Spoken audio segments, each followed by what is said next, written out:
Alright, good morning mga idol. Ayan, sa mga nag-request kung paano yung DU supply charging na walang solar panel at battery inverter lang gagamitin for UPS mode.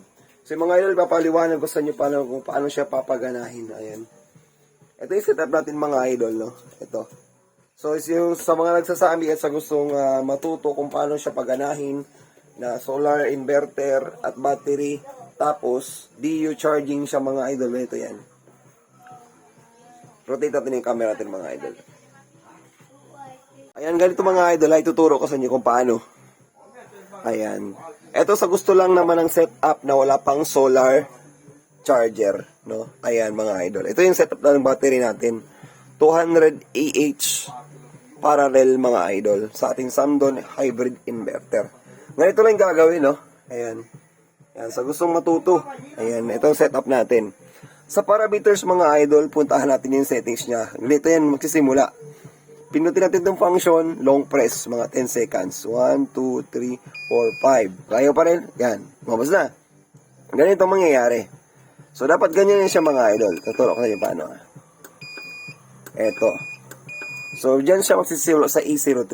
Etong D3 mga idol, etong D3 na to, ito yung solar priority. Kumbaga, kung meron kang supply ng solar panel, ito yung gagamitin natin, no? Yan, gagamitin natin siya. Itong D3.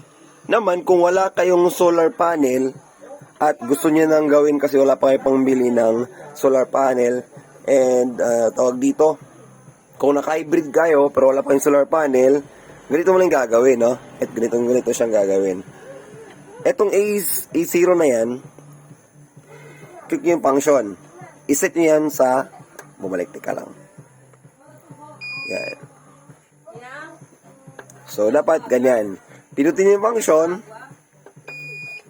palitan mo siya ng E1. D1. Kung gusto nyo ng utility,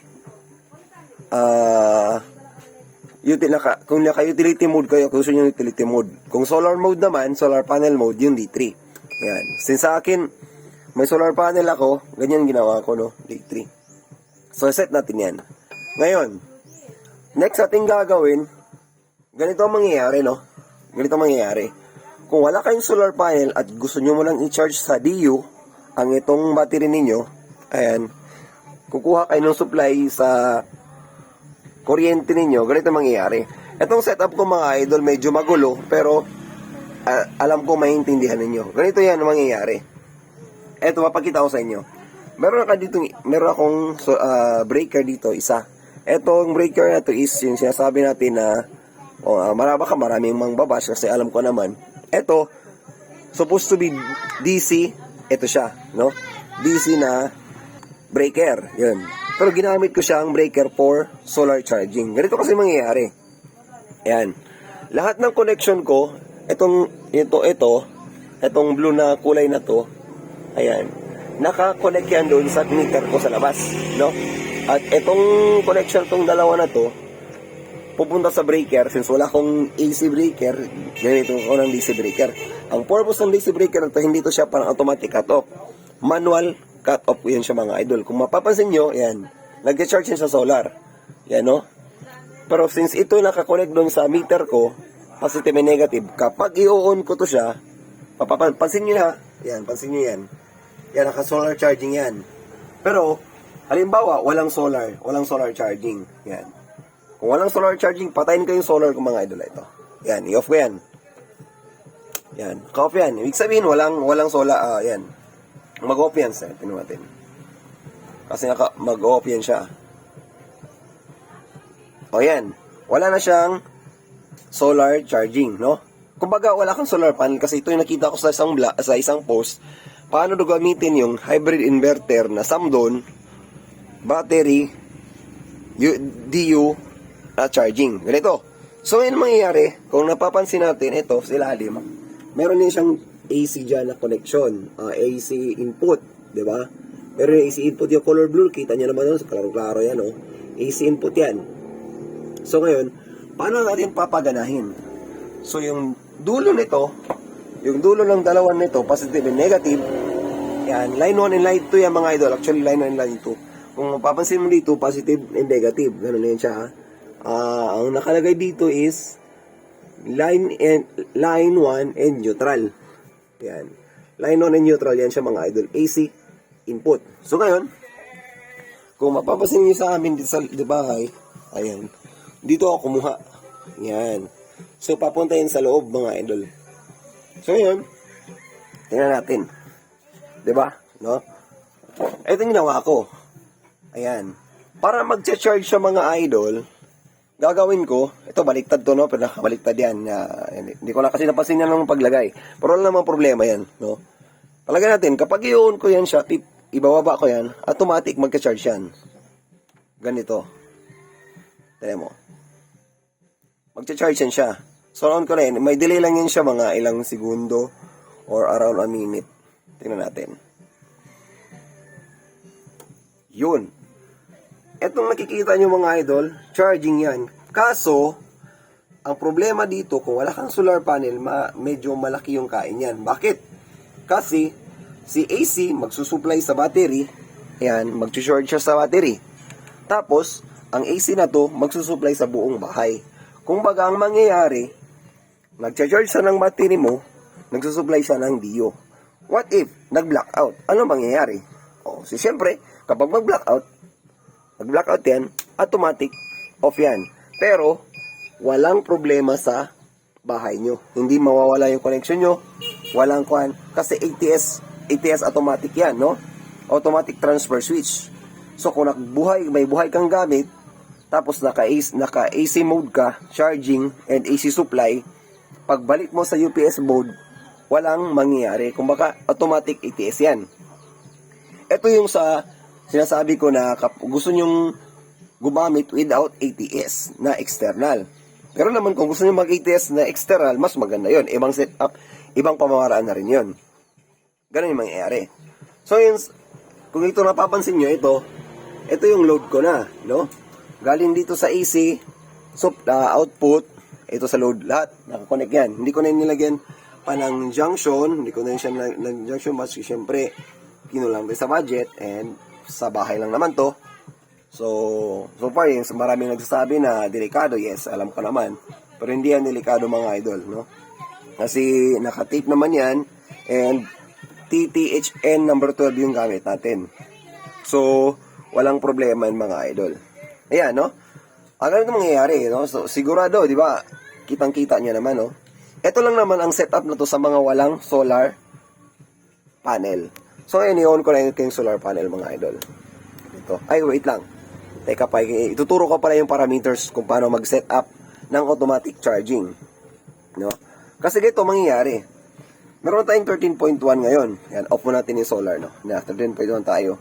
And meron tayong breaker sa ating AC charging. So ngayon, paano mo siya i-charge ng manually? Kasi minsan kung pwede mo naman siyang i-direct, kaso nga lang ang problema doon, may malaking kakainin nun. Kasi pag mag full charge yun, bababa, pwede naman ganun. Ang gagawin lang, punta ka sa parameters mo, yan, on mo yan, pag tunog yan, bitaw. So yan, dito sa parameters, A1, ito C2, ito yung napansin ko. Dati naka C3 yan. Kapag naka C3 kasi, tapos naka-charging mode ako sa AC, sobrang lakas ng kain niya. So, 15 amps yung supply nitong AC. C2. C3 na AC charging. So, ginawa ko, C2, nasa 10 amps lang, no? 10 amps lang yan ang kain niya. And, halimbawa, habang nagsusupply siya sa bahay, nag-charge siya sa battery, ginagamit ko lang tong ganitong pamamaraan kung walang araw, no? Walang araw naman. Pero kung mayroong araw naman, hindi ko naman siya sinacharge sa AC. Kasi syempre, mas malaking load na rin. Nag-charge ka ng battery mo, di ba? So, mas malaking load na yun siya.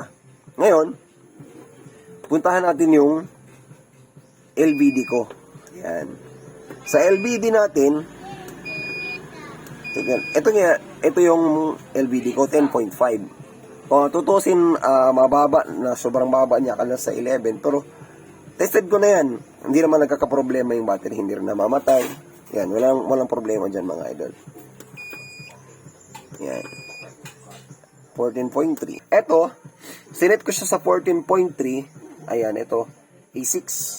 Yung A6 na yun, yung charging ng AC mo. Tingnan natin sa manual ulit. Okay, paliwanag ko lang.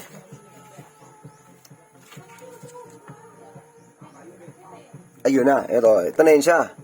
A3, A6 means supply to inverter supply voltage.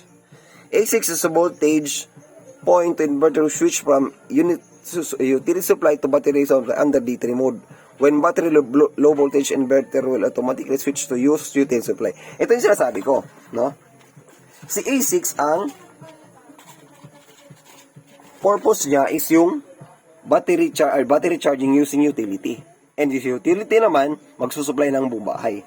Kaya kung papansinin nyo, kapag imamanual ko yan siya, ibaba ko yan siya, mag-charge yan siya. Kasi akalain niya na low-bat yung battery natin. Which is kahit hindi naman low-bat, ipo-force charging natin siya. Tingnan mo ang battery niya. Pag on yan, well, mga ilang minuto, mag-charge na yan.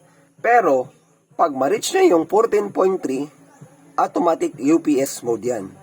So, mag-stop yung charging kahit naka-on ito. Pero, kung bababa naman siya sa 14.3, mag-charge siya ulit. Ayun ang kagandahan. Pero, dapat, kung ganito yung gagawin nyo, low supply kayo sa battery para hindi masyadong malaki yung kain, no? So, kumbaga ang mangyari, etong battery nyo, for supply lang, UPS mode. Kung wala kayong solar panel, yun lang naman. Pero kung solar panel ka, not recommended yung sinasabi ko.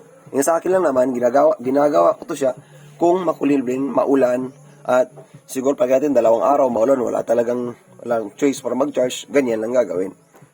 So yan, maliwanag mga idol. Kapag i-off ko yan, off ko na yan. So mag-stop yan siya automatic. Kasi naka 14.3 yung charging ko. Pero, kung halimbawa, nasa 13.0 yun siya, no? 13.0 yung charging mode ni AC. Kahit i-on ko to, hindi rin siya magcha-charge kasi nasa 13.1 siya. Automatically, magta-transfer yung charging niya to a DU and DU supply sa bahay kung naka 13.0 ka na. Kung naka 13.0. Pero since ginawa kong 14.3, kasi manual yung switching ko sa kanya. I-on ko lang siya for emergency purposes, lalo kapag maulan. Pero since may solar panel akong 550 watts, i-on ko lang yan. Ayan. So, ayan, since mainit, sobrang lakas ng init, magcha-charge na yan mga idol. Tignan nyo. Ayan. Ayun na. So, ngayon, kung pasin nyo, magcha-charge na yan siya. Diba? So, kung papansin nyo rin, 14.45 Celsius, ayan, charging na yan siya mga idol. Ito naman yung ampere na pumapasok. Meron tayong 8.5 amps sa ganitong oras. Mamaya mga idol, kapag sobrang peak ng init, sobrang lakas na, umabot din siya ng 12.0 mga idol. Yun yung peak niya. Kasi yung 550 watts is nasa 15 amps na yung pinaka-maximum. So, hanggang yan lang. Kasi umaga pa mga idol, 8.7. Mamaya-maya yan mga idol, papalo yan mga 11. Siguro around 10 or 11. Yan, papalo yun sa ganyung lakas na ampere. So, yan. At ito yung harvest natin na sa 313 watts. Yan. 99 kilowatt na yung na-harvest natin mga idol sa around 2 months. So, wala naman siyang naging problema. Wala naging problema sa setup ko. Kahit magulo. Yan, sabi nga nila, maraming nagbabash kasi ganito, kasi ganyan. Kasi delikado, kasi kuno, ganon. Kayo na bahala mga idol. Yan. Ang sa akin lang is pinaliwanag kung paano paganahin yung UPS mode na walang solar panel. Yan, di ba? Yan. Kung walang solar panel mga idol, sundan yun lang turo ko. Etong 2 wire, lagyan nyo ng safety breaker. AC, manual yan siya. AC or DC breaker, manually. Tapos, yung parameter sa A6, iset nyo to 14.6. Para kahit kung gusto nyo mag-charge na gagamitin DU, tapos supply DU sa bahay, kasi kung maulan, mag-charge yung battery nyo, yan, on nyo lang to. Up and down, kabalik nyo, sa akin nagkabaliktad kasi hindi ko na binago kasi matrabaho na. So, wala namang problema dyan kasi ang trabaho niya is to cut the current then on and cut on, yun lang naman. Tapos, always remember na palitan nyo yung dito, sa A1. Yung sa A2, dapat C2 lang para 10 amps lang yung charging, hindi ka lang sobrang lakas ka hatak ng kuryente mga idol.